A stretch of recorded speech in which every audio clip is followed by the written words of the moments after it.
चालाक खरगोश और शेर की कहानी। पंचतंत्र की कहानियों में से एक बहुत ही प्रसिद्ध कहानी है चालाक खरगोश और शेर की, जो ये सिखाती है कि बुद्धि बल से बड़ी होती है। कहानी। किसी घनी जंगल में एक बहुत ही ताकतवर और घमंडी शेर रहता था। वो हर रोज जंगल में शिकार करने निकलता और कई जानवरों को मार देता।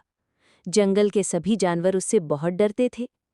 उन्हें चिंता होने लगी कि अगर शेर इसी तरह शिकार करता रहा तो एक दिन जंगल में कोई भी जानवर नहीं बचेगा।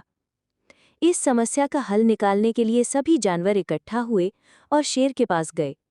उन्होंने शेर से कहा, महाराज, आप हमारे राजा हैं। आपको शिकार के लिए मेहनत करने की जरूरत नहीं है। हम हर रोज खुद ही आपके भोजन के लिए एक जानवर आपकी गुफा में भेज देंगे। शेर उनकी बात मान गया। इसके बाद से हर दिन एक जानवर शेर के पास भेजा जाने लगा।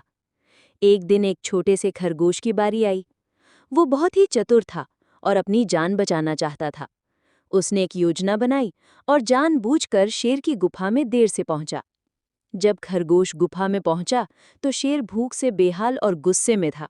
उसने खरगोश से देर से आने का कारण पूछा। खरगोश ने डरने का नाटक करते हुए कहा, महाराज, मैं तो समय पर ही आ रहा था, लेकिन रास्ते में मुझे एक दूसरे शेर ने रोक लिया। वो खुद को इस जंगल का नया राजा बता रहा था। उसने मेरे साथ भेजे गए दूसरे खरगोशों को भी खा लिया और मुझे ये बताने के लिए भेजा है कि या तो आप ये जंगल छोड़ दे या उससे लड़ाई करे।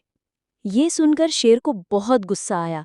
उसने गरजते हुए कहा, कौन है वो दुष्ट जो खुद को इस जंगल का राजा कहता है? मुझे उसके पास ले चलो। चालाक खरगोश शेर को एक गहरे कुएं के पास ले गया और कहा, महाराज, वो इसी किले के अंदर रहता है। शेर ने गुस्से में कुएं के अंदर झांका तो उसे पानी में अपनी ही परछाई दिखाई दी। अपनी परछाई को दूसरा शेर समझकर वो जोर से दहाड़ा और उसे ललकारने लगा।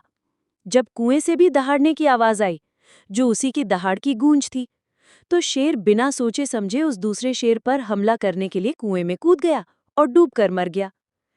इस तरह छोटे से खरगोश ने अपनी बुद्धिमानी से न केवल अपनी जान बचाई, बल्कि पूरे जंगल को उस अत्याचारी शेर से मुक्ति दिलाई। कहानी से शिक्षा।